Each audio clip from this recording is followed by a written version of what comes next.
pagi hari ini, pagi menjelaskan, saya akan coba menjelaskan mengenai resiko dan efek dari merokok pada jantung. Mungkin banyak yang perempuan. Katanya di sini ada yang merokok, Bapak Ibu? Nggak ada. Ya, saya tahu pada di sini semua rata-rata pada menunggu pasien yang ada keluarganya, kemudian sejawatnya atau keluarganya yang sedang sakit pada hari ini. Kami dari divisi rehabilitasi kardiovaskular menyampaikan suatu materi kenapa merokok ini berbahaya, karena di mana-mana seperti setelah dijelaskan bahwa pencegahan itu tentu lebih baik daripada pengobatan. Kita nggak ingin Bapak Ibu atau keluarganya sekarang kan masih muda, semua umurnya masih pada sehat-sehat semua, kemudian ke depannya akan jadi sakit dan sama seperti keluarganya dirawat di rumah sakit jantung. Jadi intinya selain pengobatan kita akan fokus terhadap pencegahan, karena di mana-mana ya pencegahan itu yang dananya nggak besar dan kita bisa lakukan mulai dari sejak sekarang. Dan pencegahan itu ya kita tahu mulai dari diri kita, bukan dari orang lain. Tapi meskipun di sini ada yang merokok, ya emang susah sih stopnya. Tapi ya kita coba bahas satu persatu ya. Pertama-tama kenapa merokok ya? Jadi kata-kata orang ada yang bilang merokok itu enak, gitu ya.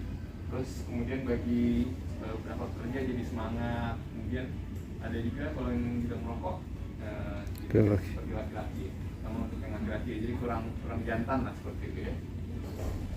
Nah kemudian ada yang lagi pekerja di sini, mungkin ada yang mengerjakan sesuatu tugas atau pekerjaan dari kantor, kalau nggak merokok itu nggak fokus. Kenapa sih nggak fokus gitu? Emang kalau berdasarkan klinis secara medis kita mendapat ulasan tersendiri. Jadi ini padahal ya ini sebelumnya merokok sama dengan laki-laki ya, enggak juga ya, karena banyak yang orang yang laki-laki yang lebih jantan di dalamnya, tapi hanya di luarnya merokok kan itu laki-laki kan dari sifatnya, bukan dari dia merokok. Nah ini jadi kenapa merokok itu bikin orang ketagihan ya? Jadi kalau kita lihat yang pertama di sini, kalau yang pertama jadi pada saat kita merokok itu memang ada namanya, mungkin Bapak Ibu sekarang sudah tahu apa yang namanya nikotin nih. Jadi kalau nikotin itu tentu kita akan terserap masuk ke otak kita, itu yang menyebabkan rasa nyaman. Rasa nyaman ini yang bikin kita menjadi lebih segar atau rasa mungkin lebih laki-laki seperti itu ya. Jadi karena rasa nyaman ini sehingga siklus itu berulang. Jadi pada saat kita stop merokok tentunya rasa nyaman itu kan berkurang. Jadi sehingga kita ingin merokok kembali. Jadi zat yang membuat sulit berhenti merokok itu adalah zat nikotin.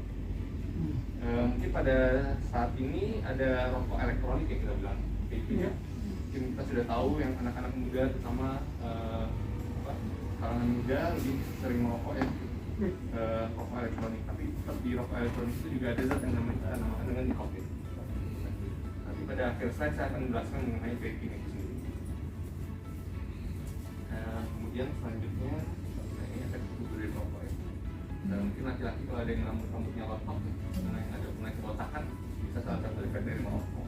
Kemudian baik dari mata, semua dari jantung itu kita semua udah tahu. Ini gambar ini udah sering sekali Bapak Ibu sekalian lihat. Tapi mungkin nggak dimakan secara mendalam. Kita nggak sembarangan membuat gambar seperti ini. Karena ini memang realita yang terdapat di lapangan.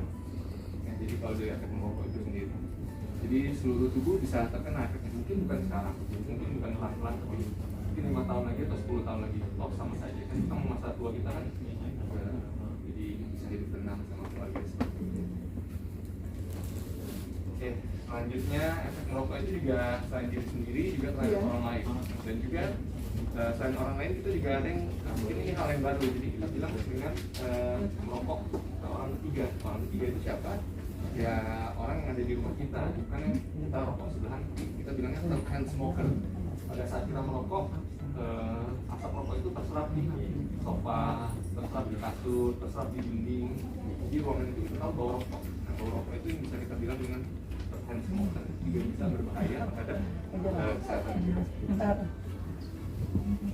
Kemudian selanjutnya efek merokok pada jantung. Nah ini yang penting karena kita sebagai dokter jantung, jadi kita ingin lebih mewaspadai efek rokok pada dokter jantung. Apa saja sih efek rokok pada jantung itu sendiri? nanti selanjutnya saya akan kemukakan ya data-datanya kenapa merokok itu menjadi suatu hal yang penting untuk kita. Pasti Bapak Ibu kalau pernah masuk ke IGD, saya juga jaga di IGD, pasti kita tanya, Bapak pernah merokok atau tidak?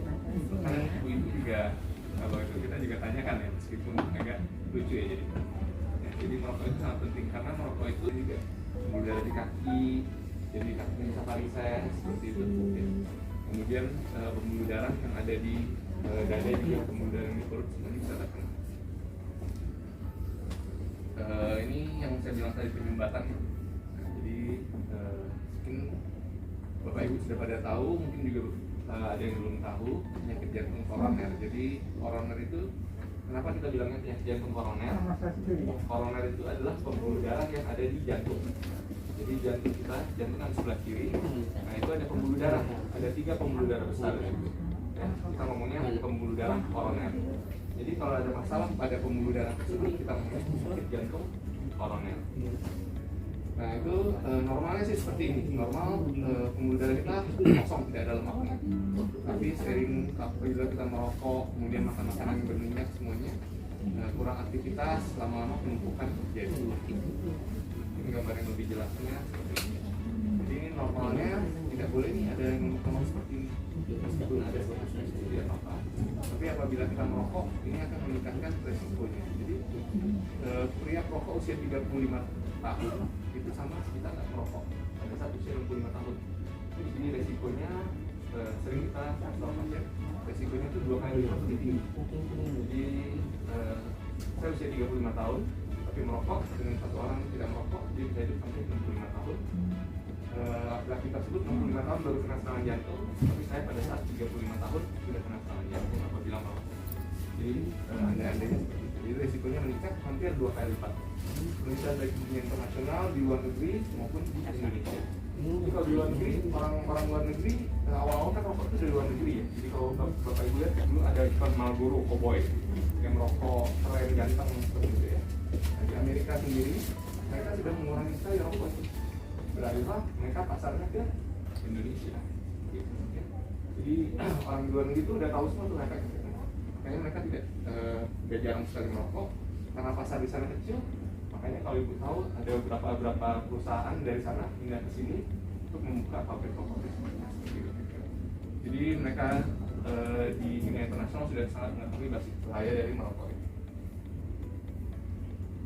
Nah ini yang tadi saya bilang di jantung kita ada pembuluh darah 1, 2, dan 3 di belakang.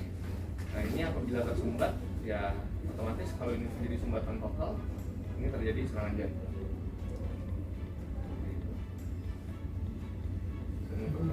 Nah ini penyakit yang bisa terjadi karena akibat merokok, bisa terjadi pompa jantung nggak begitu bagus, gangguan irama, kemudian jantungnya bisa mengalami bocor. Nah ini yang gagal jantung. Jadi beberapa pasien ada yang sudah serangan jantung, terus kemudian jadi sesak-sesak itu karena sebagian otot jantungnya sudah mati dan pompa jantungnya tidak begitu bagus. Nah ini pembuluh darah. Jadi ada masalah pembuluh darah besar. Jadi ini jantung kita di sini. Kemudian ada pembuluh darah yang di bagian perut. Ini ada beberapa di sini yang penyakitnya di pembuluh darah perut atau pembuluh darah di dada. Ini bisa melebar. Kenapa? Karena dindingnya ini jadi tipis. Kenapa tipis? Karena efek dari salah satunya bahaya oksidatif di dalam rokok. Baik, sekarang kita bicara mengenai manfaat berhenti merokok. Jadi untuk beberapa orang yang sudah merokok sini atau suaminya sudah merokok, apa sih manfaatnya? Benar nggak sih rokok itu bermanfaat? Nah, jadi yang kita kemukakan di sini bukan sebagai kira-kira saja, tapi ini sudah kita buktikan. Jadi kita buktikannya gimana? Jadi melalui penelitian, jadi kita bandingkan kalau satu orang nggak merokok, kita lihat, kita follow up, kita ikutin selama 1 tahun, 5 tahun, efeknya apa sih dibandingin orang yang nggak merokok, dibandingin dengan orang yang merokok. Jadi kalau pada misalnya contoh mulai berhenti merokok, memang otomatis awal-awal itu kita merasa nggak enak sekali ya, kita ngomongnya ada kayak sakau seperti itu. Nagih. Jadi nagih ya, coba ya. Jadi dengan nagih. Asam. Pernah Pak nagih Pak? Pernah merasa nagih? Pernah. Oh pernah ya. Jadi awal-awal tuh emang susah sekali emang. Ya. Awal-awal karena itu pada 20 menit pertama tekanan jantung sih memang membaik ya. Namun rasa nikotin yang saya tadi bilang, rasa nyaman yang disebabkan oleh nikotin itu hilang.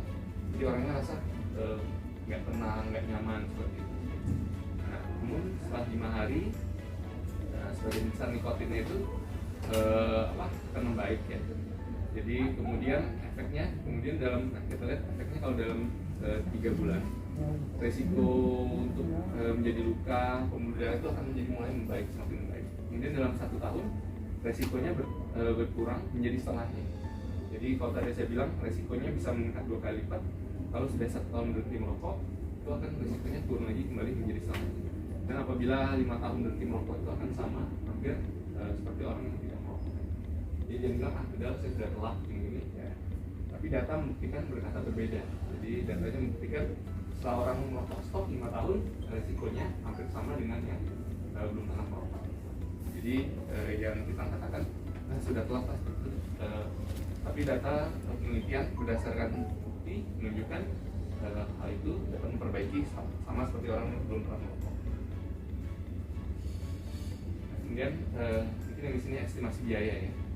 Jadi saya mengungkapkan juga estimasi biaya di sini karena ya lumayan penting. Jadi 1 bungkus rokok itu sekitar 20.000 lah ya, 23.000, 20.000 ya. Orang rata-rata di sini yang merokok mungkin 1 bungkus sampai 2 bungkus. Ada sih yang sedikit di bawah 1 bungkus ya per harinya. 1 bulan itu sekarang setara dengan 600.000 sampai 1,5 juta ya, kalau setiap hari. Dan kalau dihitung lagi 6 bulan itu bisa hampir 9 juta ya. Jadi kalau biaya merokok ini kita alihkan untuk yang lain seperti apa untuk kebutuhan keluarga atau kita tabung ya. Mungkin ini akan menjadi suatu hal yang berbeda dibanding kita tabung untuk di dalam jantung kita ya. Nah, ya. Oke. Kemudian selanjutnya kita membicarakan mengenai vaping atau rokok elektronik. Ini untuk yang kaula muda. Jadi sering kita mendapat pertanyaan, dok, apakah sama sih vaping ini dengan rokok yang biasa? Kan rokok vaping ini lebih aman dok, jadi gini, boleh dong kita merokok yang elektronik seperti itu. Meskipun rokok vaping ini baru dimulai sekitar 5-8 tahun yang lalu ya. Kita belum banyak datanya, tapi kita sudah mulai mengumpulkan datanya. Ini lebih banyak saya ambil dari luar negeri ya. Jadi karena penelitian di luar negeri mungkin lebih cepat dibanding kita. Jadi dikatakan di sini kalau Anda berpikir vaping itu tidak adiktif, ya mungkin itu telah mempengaruhi otak Anda. Ya, jadi dengan kata lain, di vaping itu seperti yang saya sudah kemukakan sebelumnya, vaping itu atau rokok elektronik itu juga mempunyai efek nikotin. Nikotin sama, ya. Nikotinnya sama, tapi mungkin berbedanya dia kandungannya tidak sebanyak dari kandungan bahan rokok yang konvensional. Tapi vaping itu juga mempunyai masalah-masalah seperti glikol seperti ini. Ya. Dan yang kita lebih bahayakan atau bahaya dari vaping ini adalah dia ada kalau kita ngomong bahan beracunnya itu bisa menyebabkan kanker. Jadi pewarna baik itu rasanya itu lama-lama akan bertumpuk dan menjadi karsinogen. Itu kita harus lakukan. Itu banyak klaim vaping yang kita harus ambil, jangan yang rasa buah yang menjadi karsinogen. Namun ya itu tetap akan berbahaya ke depannya. Jadi dari Perhimpunan Penyakit Dalam Indonesia, mereka sudah mengungkapkan bahwa vaping itu sendiri punya efek nikotin, itu juga berefek terhadap jantung dalam jangka waktu yang cukup lama. Kemudian ini satu dapat menyebabkan ketagihan dan menurunkan daya tahan tubuh, terutama ya di era COVID ini. Bahaya dari formaldehyde terutama zat kandungan yang kita bilang itu dapat menurunkan daya tahan tubuh dan juga berefek terhadap kanker. Jadi dapat menyebabkan kanker. Meskipun ada yang orang ngomong ada kok saudara saya yang nggak kanker, nggak merokok tapi tetap kena kanker, kok sama aja. Ya setiap orang individu berbeda ya. Tapi jelas kita sudah membuktikan bahwa orang yang merokok dan orang yang tidak merokok dalam jangka besar itu risikonya turun sampai setengah kali. Saya sudah mengungkapkan kenapa orang serangan jantung sekarang pada usia muda semua 40-an tahun ke bawah sudah bisa kena serangan jantung. Salah satu tentu faktor keluarga ya, faktor keluarga. Kemudian faktor gaya hidup.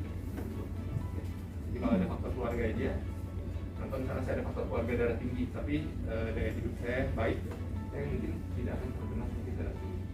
Jadi intinya mungkin pencegahan selalu nomor satu dan nomor dua. Baik, sekian bapak ibu. Ada pertanyaan? Ya, silahkan mbak, gimana pak? Itu tadi perbandingan antara kretek dengan vape Ya, elektronik ya. betul pak. Kan kalau kretek dari tembakau herba, kalau itu kan elektronik kimia. Lebih bahaya kimia dong daripada herbal. Nah, pertanyaan yang bagus pak. Jadi kimia dan herbal. Jadi kimia yang bapak bilang kretek itu dan murni tembakau saja bang. Kan dia banyak ada campuran yang lain. Bapak isap tembakau aja, yaitu kertas di bulu tembakau. Tapi kan rokok kretek yang biasa dijual di situ atau di luar yang dipasarkan itu mengandung banyak yang lain. Ada nikotinnya, ada tarnya, kemudian ada zat-zat berbahaya lainnya. Nah itu yang kita